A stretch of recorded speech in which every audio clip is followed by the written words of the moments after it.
Morning students, welcome back to English lecture. Yesterday or day before yesterday, in the last lecture we have seen this reading work of art about Sayyid Haider Raza, and we have done with this part, and now we are going to continue with the Gond art.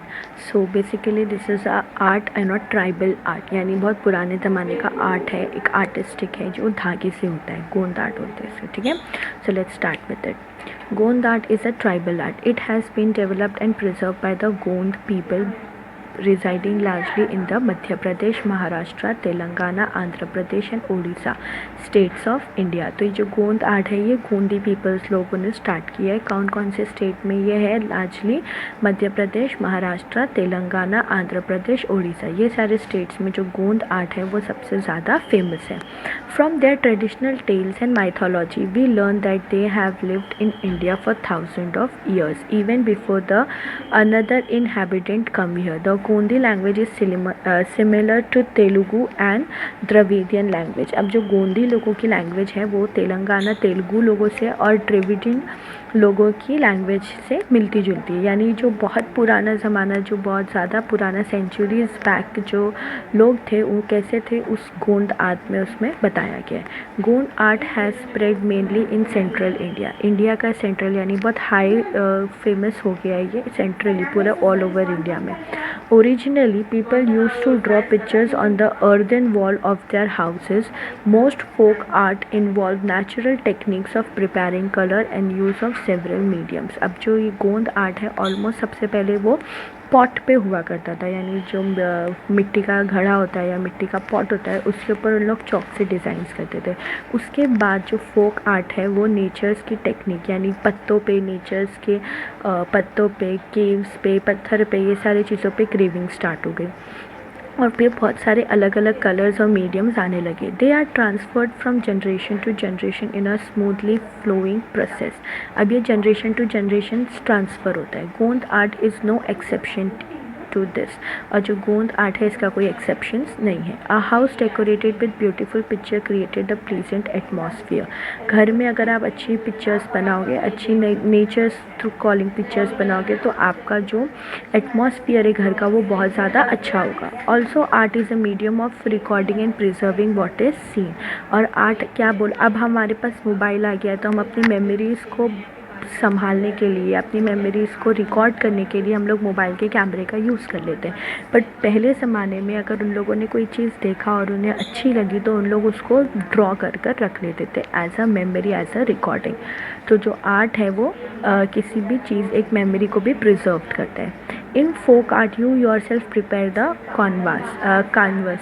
कानवस क्या होता है? आप लोग देखो जैसे white colour का कपड़ा होता है उसके ऊपर हम लोग डिज़ाइंस वगैरह बनाते हैं, कैनवस बोला. जैसे आप ड्राइंग पेपर को कैनवस बोला जाता है. तो वैसे ही अगर ये वाला आर्ट बनाने के लिए भी आपको अपने आप से कैनवस के ऊपर अपनी मन की डिज़ाइन बनानी होती है. The surface on which to draw and the colour with which you draw, और फिर उस पर कलर करना है, ड्रॉ करना है. The art is by creating folk art is a very enriching experience. This richness is reflected in the choice of their medium. अब अपने अलग अलग मीडियम से लोग बनाते हैं. कोई नेचर का बनाता है, कोई एनिमल का बनाता है, कोई ओशन का बनाता है. जिसका जो मीडियम रहता है वो अपनी मर्ज़ी से लेकर एक्सपीरियंस करता है. This richness is reflected in the choice of their medium. In the day of past, several things in nature such as soil of different shades, the juice of plant leaves, tree bark, fruit, flower, fruit and even things like coal and cow dung were used to prepare colors. अब पुराने ज़माने में colour किन किन चीज़ों से बनता था वो बताया गया है. प्लांट का जूस निकाल के, लीव्स का जूस निकाल के, ट्री बार्क से, और ये सब चीज़ों से अलग अलग कलर्स के तरीके के कलर बनते थे. The different colour various texture and pattern were used, और अलग अलग पैटर्न और कलर यूज़ किए जाते थे उस टाइम पे. After your lending a simplicity to the art, when we see this picture we realise that a picture drawn this way or the other can look equally beautiful. अब आप लोग ये सब देख रहे हो, ये सब गोंद आर्ट है. ये सारी चीज़ें गोंद आर्ट है, यानी जो पेपर पे कलर से और पेंटिंग से की हुई है. तो उस टाइम पे जब आप देखोगे और आज की पिक्चर्स देखोगे तो ऑलमोस्ट दोनों इक्वली ब्यूटीफुल है। What a deep thought this art convey and so easily. अभी आप कोई भी चीज़ देखोगे तो उसमें आपको एक मैसेज होता है, जैसे मैंने पिछली वीडियो में बताया था, पेंटिंग जो है एक कम्युनिकेशन होती है एक पेंटर और एक देखने वाले के बीच में। तो पेंटिंग देख के लोगों को समझ में आता है कि वो हमको क्या मैसेज कन्वे कर रही है या क्या थॉट कन्वे कर रही है। In the Goan style of art, we see that the outline may vary a little from the artist to artist, but the design that fill it make the whole picture look lively and attractive. अब जो pictures है वो artist to artist change होती रहती है कि कौन सा आर्टिस्ट कैसी पिक्चर बनाता है, कौन सा आर्टिस्ट कैसी पिक्चर बनाता है, बट जो पिक्चर है वो जिंदा और अट्रैक्टिव यानी लाइवली और अट्रैक्टिव होती है। The design include simple texture achieve using dot, straight line, dotted line, curvy shapes and circles. Special attention is given to the choice of various colors so that the total effect is amazing and beautiful. अब अलग अलग तरीके की lines, shapes, dots बना के ये जो paintings बनाई जाती है। In today's age of commercialisation many men have taken up Gond art. अब आज के ज़माने में कमर्शियलाइज करने यानी इंडस्ट्रियल रीज़न से या कंपनी रीज़न से देखोगे तो आजकल के लोग ने गोंद आर्ट को बहुत ज़्यादा उठा लिया है, टेकन अप कर लिया है। अभी आप देखोगे बेडशीट्स वगैरह पे भी आपको कितनी पेंटिंग्स दिखती है। आप बड़े अच्छे अगर आप कर्टन्स लोगे तो उस पर ये सारी पेंटिंग्स दिखती है। तो आजकल के ज़माने में जो ये गोंद आर्ट है ये बहुत ज़्यादा फेमस है। But the root of folk art probably lie in women's daily chores like cleaning and decorating the house, dealing with natural colors on the course of cooking and in the leisure time activist. और बता रहे चाहे जितना भी हो जाए पर आज इसका जो बेसिक है, इसका जो रूट है, इसकी जो जड़ है वो वुमेंस के डेली कोर्स में है, यानी जो वुमेंस डेली अपने घर को सजाती हैं, कलर करती हैं, उसके ऊपर है। ठीक है, तो ये था Gond art. Now it's time for your homework. For your homework you have to do it and send me in the group as soon as possible. Okay, so this is your homework, reading work of art.